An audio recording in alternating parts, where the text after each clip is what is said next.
Familiarize yourself with our exit points, these accommodations. They are found on both sides of the forward, midship, and aft section of the vessel. Alamin ang lahat ng labasan sa inyong akomodasyon.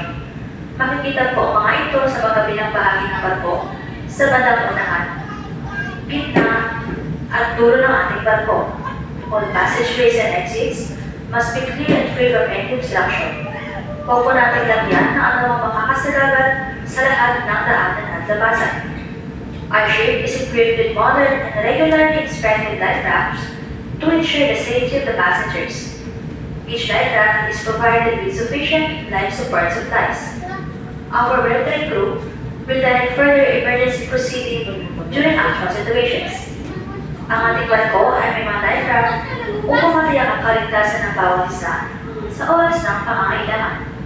Ang bawat life raft ay may sapat na kagamitan para sa anumang emergency.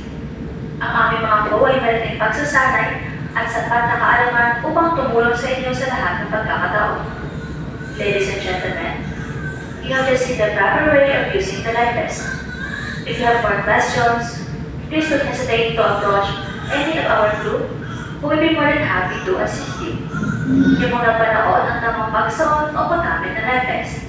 Kung may karagdagang katanungan, huwag po kayong mag-atubilin humingi ng tulong sa ating mga crew. Thank you and have a pleasant trip with us.